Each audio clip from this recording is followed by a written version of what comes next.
Welcome. I'm Steve French. I'm a principal software engineer in Azure Storage at Microsoft, and I maintain part of the Linux kernel. And today I'll be talking about to the cloud and beyond, how to access files remotely from Linux and progress we've had over the last year.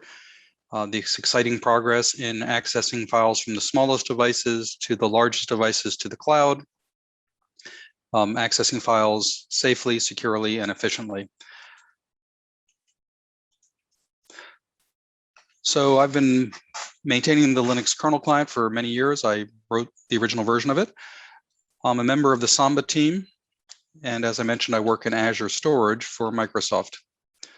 I'll be talking about a summary of recent Linux general file system activity, changes to the VFS, and what we've been discussing in the larger Linux community. And then I'm going to focus on the new kernel server, which just got merged a few weeks ago. And then I'll talk about Linux client improvements that we've seen over the past year. Then I'll talk about the things to expect in the near future with Linux client improvements, and then improvements to the utilities. And then finally, very importantly, how we're working on improving testing to make this the most reliable way to access files on the internet. So a year ago, we had the 5.9 kernel, Kleptomaniac Octopus. As you know, Linus chooses humorous names to label different releases, and now we're at Opossums on Parade. I couldn't find a good image for Opossums on Parade, but best I could find. Now, some of the topics, what are the topics driving file system activity these days? One of them is folios. So Matthew Wilcox has been working with many memory management and file system developers on improving read ahead, and he was able to get NetFS changes into the kernel over the last year. But we also have this problem with small pages, 4K pages, and how to use pages more efficiently, passing them around to file systems. And folios has been invaluable for that. Now, folios aren't completely merged yet, but this is something that's driving a lot of discussion, how to improve the way we manage pages and pass them back and forth in file system read and write operations. There's also discussions about how to cache files offline. So one of the things that's fairly common, you have a container, it accesses some files, maybe you disconnect from the server, the container shuts down, you start the container back up. Can you access the cached copy of those files while you're disconnected or across a start and stop of the container? And this infrastructure, FS Cache, is being rewritten by Dave Howells, and some of the changes are already in AFS and in 9P and Ceph. So it's important that we get good testing and discussion of this for the remaining file systems, the remaining network file systems, because this feature of FS Cache fits well with SMB, and the concept of being able to cache files longer can be of significant value when the protocol supports ways to do that safely. Also, there's been a lot of discussion about container support. I think recently some of you may have seen the ID mapping changes, for example, that went into the kernel. There's also been discussion about, since so much of the data we access is over the internet, and a surprising amount of web traffic is starting to be accessed over QUIC, an encrypted transport that offers some interesting performance advantages as well. It's UDP-based encryption, but with SMB, it's relatively opaque. What transport it's used, it doesn't really care. And Windows has been able to use QUIC for SMB. So there are certain Windows servers that support this, and there's going to be some testing, I think, of this going on this week at the Plugfest, the test event, the IO lab going on, coincident or at the same time as this conference. This stronger, faster encryption is very powerful, but what I'm kind of selfishly happy about with QUIC is that it'll enable in the longer term the ability to save files like this, presentations, in whether it's in saving it to Western Europe or whether it's saving it to San Antonio. In the cloud, being able to save your files without having to worry about whether port 445 is blocked is exciting to me. Also, there's been a lot of discussion about faster storage. We have many orders of magnitude different performance between, NVMe, something like SMB Direct accessing NVMe over the network versus some of the slower storage. So it creates interesting problems when you have things that are 1,000 times faster or slower. Being able to access storage at an incredible rate like this can sometimes cause problems. I remember years ago debugging a problem where the response arrived before the request appeared to be sent. These kind of things generate strange bugs for file systems when we have such unusual differences in performance with the advent of more and more NVMe. Also, as we move away from the current async IO interface, as we move toward IOU ring, as some developers say, it's the way, all capitals. IOU ring allows much better asynchronous IO, but this causes performance changes, right? We need to optimize file systems for IOU ring and optimize applications to use IOU ring. A lot of discussion around that.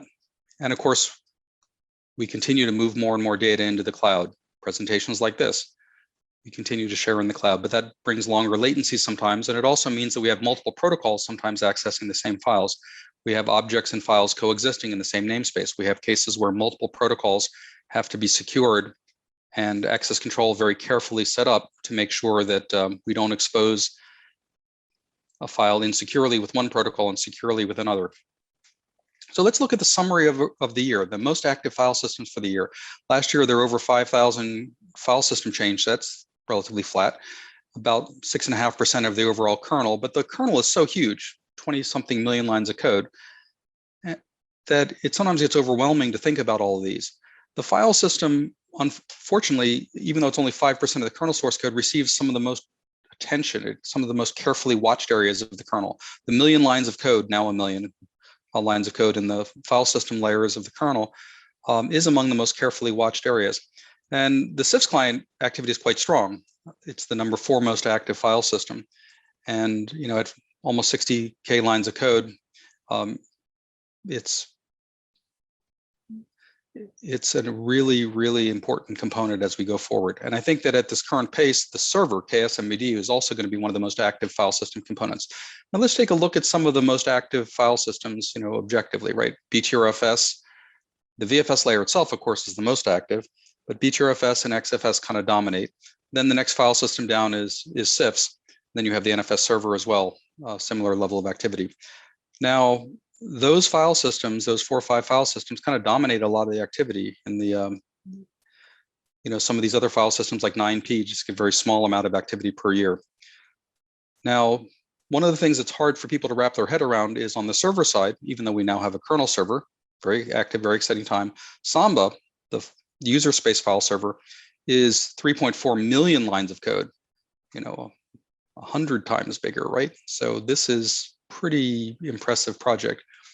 And Samba has to support a set of loosely related file protocols and security protocols that make it sort of the most functionally rich open source file server. So the scope of things Samba can do is staggering. So sometimes we forget, as we look at the kernel components, that the Samba server that we have to work with every day, right? That Samba server is enormous and exciting as well. So Linux file systems aren't static. They don't just stay in one place. The file system API keeps growing. So the file system API is almost a quarter of the syscalls. And this isn't POSIX, right? This is far beyond POSIX, right? POSIX is only a small subset of the syscalls that we have to support. But of those 200 syscalls, 3 were added in the last year. And here are some examples. So file system developers have to deal with the evolving APIs that applications use, and obviously performance optimizing for those, but it's not a static thing. Linux keeps extending. Now, we don't have an in-person Plug Fest this year in Redmond or the SNIA events, and it makes me sad about that because it's been incredibly productive, but we do fortunately have a virtual IO lab going on this week. So, feel free to contact Althea or some of the organizers here to get information on how to join that. There are going to be some good Q&A sessions at that and an opportunity to test your servers and clients or test with other people's servers and clients at that IO lab. And this is invaluable as we move forward dealing with this enormous ecosystem that ranges from Macs, embedded devices, large network appliances, cloud servers, and then clients across all these different operating systems, and even iPhones and iPads. So First, I want to talk about the progress on the kernel server. Namjay provided me with some of these slides, and this has been an exciting time. The kernel server was just merged in the last few weeks. It's been getting reviews for over 5 months, serious reviews from a bigger team as it went into Linux Next. Some of the automated testing and some of the analysis by developers who focus on Linux Next has provided some very useful patches. Then as it got reviewed, more developers started to look at it, and they quickly discovered some very serious security issues. So these fixes, 3 of them have been merged so far, but these fixes are the focus now. So over the next few weeks, I think you're going to see quite a few more security-related fixes as we go through methodically analyzing the changes needed to ensure no buffer overflows, to make sure path name processing is correct. But remember, this is experimental, but it is it's making a lot of progress. And in the short term, a lot of the focus has moved from functional testing, which is going well, to security testing. It is merged into the 5.15 RC1, and the name of it was changed from cifs.d to Ksmbd, both the source directory and the module name. If we called it SMBD, it might confuse people with Samba because that's the name for the Samba executable. So it was called Ksmbd, the kernel SMBD module, and the source code directory matches that.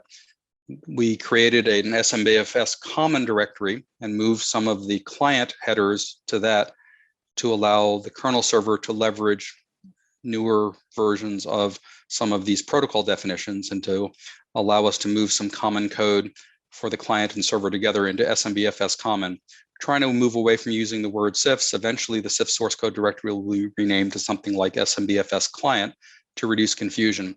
We try not to use the word cifs because cifs is the name of an old dialect, 20 years plus old, that obviously is insecure and deprecated. Modern clients use SMB3.1.1 or SMB3. So we're not, it can be somewhat confusing to use the word CIFS when we mean SMB. But the good news about this is that it's merged in and has some really exciting features that we can talk about here. One of them is support for the strongest encryption type. Now note that encryption is disabled by default in the Ksmbd configuration file, etc Ksmbd smbconf, but you can enable it. And once you enable encryption, a client can either request this by default, or you can offer the default sets of encryption, right, which today are GCM 128, which is quite strong, GCM 256, and then CCM 128 and CCM 256. The beauty of this is it lets the client and server choose whether they want very strong encryption or very, very, very, very strong encryption. And GCM has hardware acceleration built into the kernel and therefore has quite good performance, as you can see from this. In addition to encryption, we have obviously the question of authentication. NTLM SSP with NTLM v2 is strong enough for many use cases, especially for peer-to-peer cases, but Kerberos, especially in domain-joined environments, is much preferable. And Ksmbd can now leverage Kerberos by upcalls to libkrb5 to allow Kerberos authentication, strongest authentication between client and server. One of the key things with SMB workloads is being able to support Linux clients doing various types of fallocate operations. And we've emulated some of these using the duplicate extents fsctl. In addition, duplicate extents is used by the CP command, cp-reflink. So that allows the server to do the copy on behalf of the client. So this is a huge performance win, supporting duplicate extents. And it also can enable certain workloads that require some of the fallocate, things like insert range, that you leverage reflink to implement emulation for that operation. Additional XFS tests pass as well as this. One of the nice things about Ksmbd is you don't have to deal with all the VFS mapping layer, the kind of thing that a user space server has to deal with. It can figure out if BTRFS or XFS has support for reflink and then go on. So it makes it easier in a way to add support for this. And it's kind of an exciting step. Basically, the kernel server can take advantage of file system features that user space has difficulty taking advantage of. There are some exciting performance changes. SMB3 multi-channel greatly improves the performance of network I/O when you have a workload that is constrained by network bandwidth. So as an example here, going from 1 adapter to 2, you can see going from 18% to 33%, going from 113 megabytes per second to 201 megabytes per second just by putting in 1 additional network adapter. These are really good. And then the ability of Ksmbd to support multi-channel means that for performance workloads that are constrained by network bandwidth, you can easily, without the user having to do much, add adapters, get dramatically better performance. The Linux client defaults to 1 channel. The Windows client, though, will automatically select more channels if the server advertises them.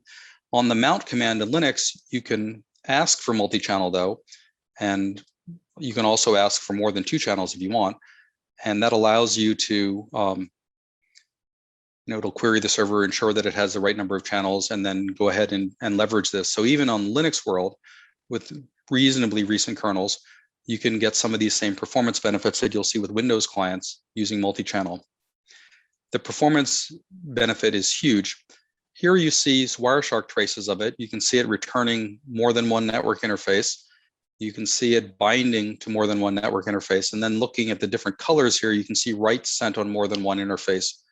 And being able to interleave write requests on multiple interfaces means you can double, in many cases, double the performance just by adding a single adapter, adding 1 more adapter.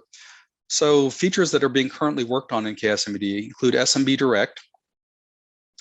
Chelsea supplied some test hardware to Namjay for this to help him with testing the SMB Direct RDMA feature. And Windows clients are connecting okay so far, and Namjay's looking at some performance issues to see how he can improve performance of RDMA in the kernel server.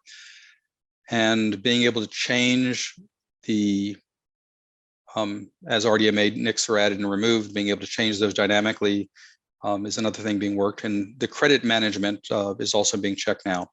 Other features being worked are directory leases. I think many people are familiar with the idea that Linux is a very chatty operating system with lots of VFS calls as you validate each path component.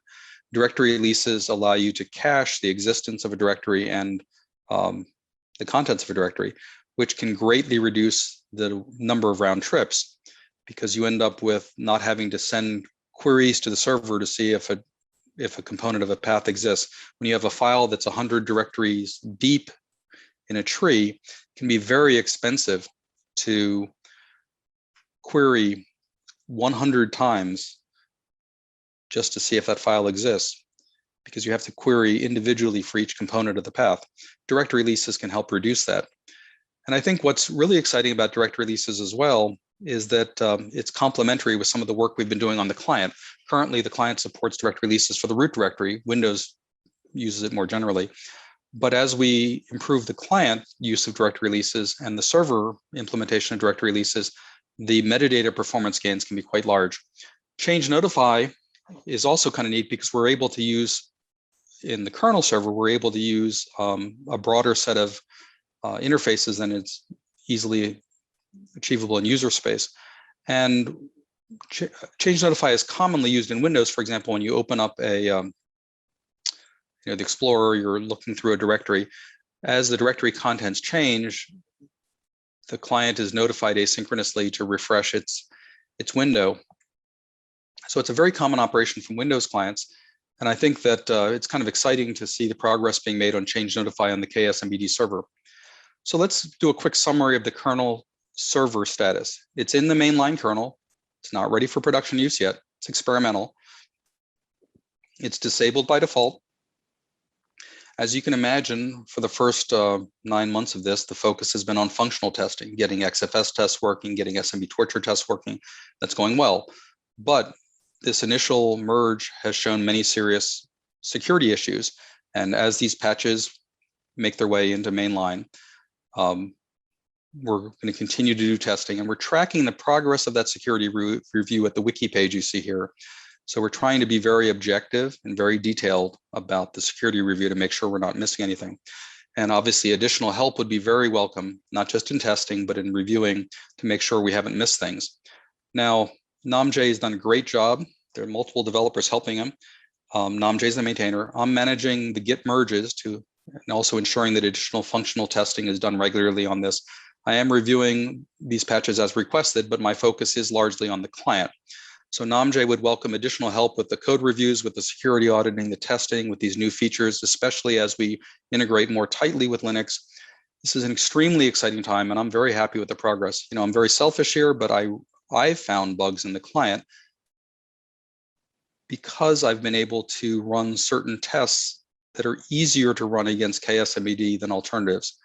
So being able to have running against localhost, certain types of tests, trivial to set up and instrument, and also to be able to set up certain simulations of certain types of failures. Ksmbd is invaluable for me on the client in being able to create a sort of a compact test ecosystem that's fast, that's very usable, and that's very debuggable. But I think going forward, there are certain areas like RDMA, SMB direct, and there's certain areas like the interfaces to kernel APIs that are hard to get at in the server. And then of course the footprint itself, where Ksmbd really has some fun advantages. And of course it's faster in many cases because the being able to deal with, not having to deal with all the crazy task switching and some of the strange user space async problems in Linux, the kernel server is getting some surprising performance benefits from that. But a reminder, it is experimental, and this is not for production use yet. But as we make progress with the security issues, hopefully that will change soon. We'll see. And then what I really want from you guys is more feedback, more testing, and making sure you let Namjay know which features are important to prioritize. So as we make progress forward, more and more workloads can leverage at Ksmbd in the long run. So let's talk about the client now. There was some great progress in the client recently. Remember, we talked about the different security models last year, and these security models basically fall into three categories. You have a security model where you're using default owners and groups and mode bits. You have a security model where the server knows the Linux information, the users that are mounting this, right? So you may have a RFC 2307 set up. You may be mapping users on your client to users on the server. That kind of multi-user model where the server can accurately enforce the mode bits, we call the cifs.ko mount option. But there's a world out there where the server has no clue who UID1 and UID2 and UID3 are. And in that world, we sometimes have to enforce mode bits on the client. And in that case, the mount option is mode from SID and IDs from SID, and that was much improved in the 5.9 kernel. So what this lets you do is it embeds the mode bits into the ACL in a way that lets the client enforce it. It embeds the Unix ownership information in the ACL in a way that the client can recognize it, and that allows the client to accurately enforce the mode bits. So that's the IDs from SID, mode from SID. I think the most common, and other than the default, the cifs.ko will continue to be very common, but cifs.ko does require that you have like the multi-user example where the server and the client agree on who user 1 is, and the server and client agree on who user 2 is. So let's talk about security more generally. There's 4 parts to this. One part is authentication, and we had some significant improvements to Kerberos mounts thanks to Shyam, and we also expecting some enhancements to NTLM SSP. Now, in the long run, you may want to consider additional authentication options. Macs, for example, support peer-to-peer Kerberos, and they also support something called SCRAM, a challenge response mechanism. And these are opaque to the protocol, to the SMB protocol, because they're just embedded in GSS API, SPNego. But being able to support additional authentication options may be helpful in the long run, and having the kernel server may give us more options on experimenting with that. And there are many reasons for this, but one is that NTLM SSP, NTLM v2 requires fairly long passwords. Let's say 8 characters, 7 or 8 characters to be secure. And there may be cases where other protocols could be more secure for authentication to cover the use cases where a user is not able to domain join to Kerberos. Now, there's also the question about what permissions you have. We've talked about that, the IDs from SID, where it's client enforced, the server enforced, multi-user example where you're using cifs.ko, or the default. And looking up who you are also has additional options. We're used to thinking of looking it up in LDAP, and that's called RFC 2307. And sometimes people also have files that save off the UID to SID or UUID mappings to allow them to consistently map users back and forth from client to server. And then the final key part is encryption. And I talked about the exciting news about GCM256 and the fact that it's very fast. But as QUIC gets added, first in user space and then eventually to the kernel, we'll have even more choices. QUIC is used by a significant percentage of the HTTP traffic already. And I think going forward, having QUIC available as Windows does for SMB3.1.1 is going to be a really neat feature. And don't forget about access control and auditing. These are much improved. The ability to query and set this can now be done through our tooling, not just through Samba tooling. So set cifs.ko and get cifs.ko can now manage access control and auditing. We talked about encryption. We talked about how GCM256 is the strongest form of encryption. And to enable it, you need to set this module parm not to enable it. To require it, you need to have require GCM256 set. Otherwise, it's sent as the second choice.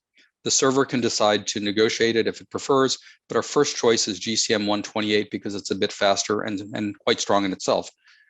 So starting in the 5.12 kernel, if you want to force the strongest encryption to be used, enable this module parm. Otherwise, it'll be an optional thing and let the server can choose between the 128-bit and the 256. So here's a trace of using GCM256. And I think you can see it here to Windows, and exciting to see the security improvements. Multi-channel. So on the client, the multi-channel was originally added in 5.5 thanks to Aurelian's work, but it was experimental. It had a large performance improvement in 5.8 and it's up to 5 times faster in some of my testing, but it's much more stable in 5.13. There is one risk with using multi-channel currently. We have some reconnect bugs that we're dealing with. So if your sessions drop and get reconnected, you may want to wait for a more recent kernel. So multi-channel offers significant performance benefits. And I think in the long run, a large percentage of the workloads are going to use multi-channel. In Windows case, they sometimes use it even for when there's only one network adapter, because having 2 sockets to the server can improve performance. And I think that as we get better at auto tuning on the client, we may be able to also not have to require, as we do today, the user on the mount to specify how many channels they want. We may be able to determine the number of channels automatically and use that number. Today, to enable multi-channel, you have to specify it on mount. What about other performance improvements? There was a really exciting one that I wanted to give an example of. Let's say you did a simple copy. You wanted to copy a 10 gigabyte file from Azure down to a Linux VM. The DD command is pretty simple to follow. So with the old defaults, SMB3.0, you'd see 140 megabytes per second. With SMB3.1.1, because of the faster encryption, the GCM encryption, it's 41% faster. You get 201 megabytes per second. But what if you use multi-channel and then use this new RA size? RA size allows you to instruct the read-ahead logic in the kernel, the MM layer, to read more bytes, because what it defaulted to before is the size of your R size. So you'd have 1 request in flight at one time for read ahead. But in copy, it sometimes can help to have more than 1 request in flight, especially with multi-channel. So if you have 2 channels and you set RA size a little bit bigger, in the case of Azure, you might want to set it to 4 megabytes. In the case of Windows, you might want to set it to 12 or 16. The performance more than tripled to 450 megabytes per second. So very simple things, but tripling performance. This is fantastic news. So the RA size mount parm is something you can experiment with, but one idea is set it to 2, 3, or 4 times what read size is, what R size is. And typically R size is going to be negotiated either 1 or 4 megabytes. And multi-channel, depending on how many adapters you have, specify that on the mount. So another really cool performance enhancement was called deferred close or handle leases. So the SMB protocol gives you the ability to wait on sending the close request until you've determined that you're not about to reopen it. A typical example is, let's say you were dealing with a temp file. It's very common to open, write, close, open, read, close. And if you can avoid having to send that extra round trip of open and write, you can get much faster performance. And here's some simple examples. So if you created a 2 gig file and then read it back, the read is 4 times faster, as you can see below in this example, from 3.7 to 13.5 gigabytes per second. If you read the same 4 gigabyte file twice with deferred close, the second time is 3 times faster. You went from 3 to 9.7 gigabytes per second. I think this is fairly obvious why this helps. Deferred close allows you to delay uncaching the file, delay sending it a redundant close, and then open across the wire for the common use case where somebody opens a file, uses it for a bit, closes it, and then immediately reopens the file. So this has been a huge win, and thank you to Rohith for this. Another example of an improvement that was added in the 5.12 kernel is metadata caching can now be controlled more granularly. Today, if you, or in earlier releases, when you wanted to cache metadata unsafely, right?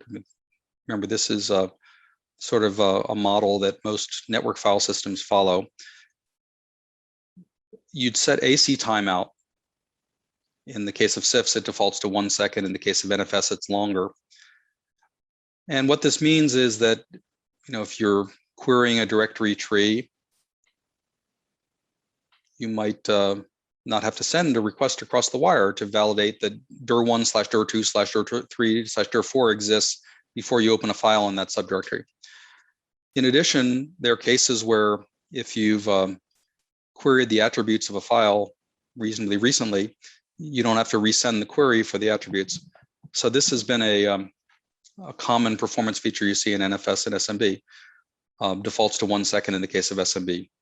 Now, the problem with that is that there's things like directories, the existence of a directory, does dir1 exist, does dir2 exist, does dir3 exist, that are pretty safe. You can cache whether a directory exists pretty safely, but sometimes you do want to query metadata more often. So you might want to bump AC dirmax up to 30 seconds or 60 seconds in some workloads, but you might not want to change AC regmax if you have multiple clients writing to a file and you want to be frequently querying whether the metadata has changed, like the timestamps or file size. So in the past, you had to set them both with AC timeout. Currently, you can set them with the newer 5.12 kernel. You can set AC dirmax to a larger number while leaving AC regmax at its default and increase metadata performance quite a bit with less risk. So debugging. Dynamic tracing, eBPF has been incredible. Being able to run trace-cmd and selectively enable which events you want to check. Let's say I want to check just things relating to reconnect, or I want to check just things relating to crediting. It's very easy to turn on individual trace points now. We've added more trace points. We're now up to 87 SMB3 dynamic trace points. We'll continue to add them. One thing we need from you all, though, is suggestions on additional trace points you'd like to see. Code paths that would help you in debugging your application or performance tuning your applications, so allowing you to more easily selectively turn on or off. Tracing of events that help you understand your application or help you identify bugs. So eBPF generally and trace-cmd specifically has been invaluable for us, and this will continue to grow. But the feature I wanted to make sure you guys are aware of is that it's very easy to selectively trace certain types of errors. And looking in this syskernel tracing events directory, you can see specific events and turn them on individually, turn them off individually. It's very helpful. Another new feature that was added, the shutdown API. This was added to the 5.13 kernel. You can look at the man page for the XFS going down to get more information on this. But this was, it enabled a whole bunch of XFS tests, but it's also useful in some cases where you want to basically temporarily disable the mount prior to shutdown. So here's a detailed feature release list. I don't want to go through this too carefully. This is something that is more for your reference. Being able to understand, that a multi-channel went in the 5.8 kernel, when certain features went in, you can see from these charts that I put together, kernel by kernel. Now, this information is also available in the Linux wiki, the Linux cifs client wiki on Samba.org, release by release, which pieces were added. So, for example, in the 5.11 kernel, one of the most fantastic changes, thanks to Ronnie's work, was adding support for the new Linux mount API. So Dave Howells had added this a number of years ago, but moving to the new Linux mount API allows for certain remount scenarios, and is helping in a lot of ways make the code cleaner for mounts, unmounts, and remounts. So the 5.12 kernel had some very important fixes, as we noted here. And I think that this AC timeout example we talked about and the ID mapping improvements were good examples of that. In the 5.13 kernel, we had that RA size example we talked about, and then adding GCM 256. And I think in the 5.14 kernel, we had the fallocate improvements we talked about from Ronnie, and some important DFS reconnect improvements and reconnect retry improvements thanks to Paolo at SUSE. We also added experimental support for negotiating signing algorithms. Gmax signing is faster than CMAX signing. And I think probably in the 5.16 kernel, you'll see us adding support for that faster signing. And this will be kind of fun to be able to see the performance improvements for this. The 5.15 kernel coming out in November is currently in progress. There's a number of important deferred close bug fixes. Also, Ronnie removed support for weaker authentication. So NTLM v1 and Landman are no longer supported. And, the choices are, the NTLM v2, NTLM SSP, and Kerberos. And I think this is a good step going forward. And of course, the kernel server was merged in the 5.15 kernel, which I think is a very, very exciting moment. So what about the future? What should you expect? You should expect improvements to multi-channel reconnect. I think we may have some progress in the next few weeks over emulating, since we don't have a kernel QUIC driver yet, being able to support SMB3.1.1 over QUIC is going to require an upcall from the kernel, where we normally send the message to the socket, upcalling to some well-tested user space module. There are user space modules like MSQuick. There are multiple of them.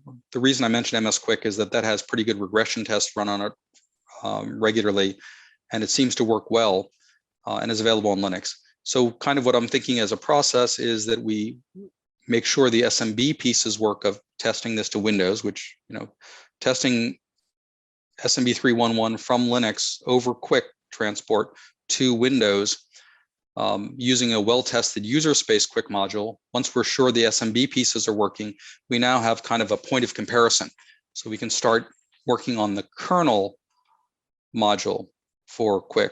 And the kernel module for QUIC is going to have to be obviously smaller than something like MSQuick, and it'll have to be reviewed quite carefully. But over time, I think what we're going to see is this two-step process of making sure all the SMB pieces are stable with the user space call out, making sure no weird surprises there, and then moving to this kernel module. And I think at that point, it gets very interesting because a number of other network file systems have expressed interest in support for QUIC in their protocol as well.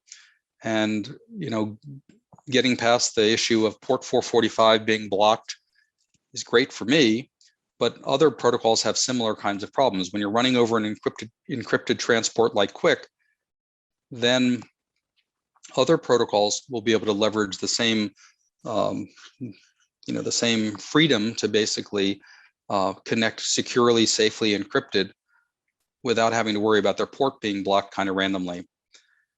Now, you also should expect, as we go forward into the 5.16 and 5.17 kernel, additional sparse file improvements. We're kind of working through XFS tests one by one, and there's some wiki pages I've set up for tracking the XFS test progress to different server types. And as we work through these features and bugs, it's been fantastic because it lets us find out what additional changes can be made and what emulation is possible. And fallocate is a particular example that a lot of XFS tests depend on, but there's others as well. Things like at the bottom of the list here, you can see things like temp file supports. Being able to support temp file is needed by some tests. The freeze ioctl, rich ACL headers, improved SE Linux emulation. These can, adding these will give you a significant benefit in being able to support more tests, but also more workloads. So one of the other things we're looking at is extending the use of directory leases beyond the root directory. Ronnie had added the support for the root directory to use these, but metadata caching can be significantly improved. And obviously caching the contents of directory has multiple benefits. But these performance improvements around directory leases probably aren't going to be in the 5.15 or 16, but possibly the 5.17 kernel. And these are really exciting from the point of view of reducing the amount of metadata operations sent over the wire. It'll also be great to be able to have compressed traffic, Windows and some other server support, being able to compress their request before you send it over the wire. This helps with poor bandwidth networks, for example. In addition, as you look workload after workload after workload, there are optimizations you can see where we're sending individually an open and a query and a set info when we could be sending them as compounded together as one round trip. And being able to use compounding more broadly is something that we've been doing over the last 3 years, and it's been very beneficial in improving performance. But it's a slow, detailed process. You find a workload where you see operations that could be combined, sent separately, and then you add compounding support for that. And as we mentioned earlier, one of the things that is also very important is to improve the authentication options. Today, Kerberos is great if you're willing to be domain joined. NTLM v2 is great if your password's long enough, but there are cases where other authentication choices may be preferable. And like with the Mac, there may be reasons where adding support for something like Scram or peer-to-peer Kerberos could be helpful. This set of features that we're talking about here is not comprehensive. We'd love to see your feedback on things you'd like to see, but these are ones that have had patches running around or discussions going on among the developers, and it's kind of designed to give you a kind of a feeling for what you may see coming about in the next few releases. Now, there are other things that are worth mentioning briefly. There are user space tools, cifs.utils, and the 6.13 release of cifs.utils came out in April. 6.12 came out a few months before that. There are improvements to SMB info to make snapshot mounts easier, mounting the previous version of a share. So if you, for example, you wanted to mount the current version of a share read-write, and then look at yesterday's version read-only and last week's version and the year before version in different subdirectories, it would allow you to compare the different versions trivially. Well, we've improved SMB info to make it easier to query what snapshots are available. We've also extended SMB info to make it easier to display alternate data streams and to improve support for containers. In addition, since mounts to some servers like Azure are usually encrypted, it sometimes can be hard to debug with Wireshark, these encrypted mounts. And we've extended the SMB info tool to dump keys to allow the ability for a root user to get the information needed so you can decode the encrypted Wireshark trace from that client and be able to view the, look at the network trace to find bugs and to find performance issues. In addition, the ACL tools, getcifs.ko and setcifs.ko, have now been improved to be able to dump not just discretionary access control, but also the auditing information, the SACLS. I'll let you guys look at this chart later, but one of the things I wanted to make sure you're aware of is that there are many mount options, but most of them are things you don't have to mess with. Here's a list that you can look at that describes some of the most often used mount options and where they might be useful for you. And finally, I want to close with the point that SMB3 is improving rapidly, partly because of improvements to testing. Aurelian, Ronnie, Paolo, and others have done a great job with the build bot in automating the XFS tests that are run and other functional regression tests that were run. We added more than 40 this year alone to the main test group, and there's many other test groups as well to different server types. Our main test group tries to test against a group of about 4 different types of servers and tries to test with various mount options. And this has been incredibly helpful. So as we add more and more tests, the quality continues to improve, and we're able to add tests as we find bugs to make sure that we don't regress things going forward. So thank you to Ronnie and Paolo and Aurelian and others for improving the build bot. This testing infrastructure over the long run is going to help improve the quality and help us more rapidly deliver the fixes and features you want. I want to thank you for your time. And I would really encourage you guys to try out the Linux cifs client, the Ksmbd server, Samba, and provide us your feedback on what features you'd like. Provide us any feedback you have on the security issues that we were discussing earlier about the kernel server. And also, we welcome patches and contributions. This is an extremely exciting time, and I want to thank you guys for and also invite you to participate in the IO Lab and some of the Q&A sessions. So this is going on at the same time as this conference, overlapping this conference, and I look forward to talking with you guys more. Thank you very much.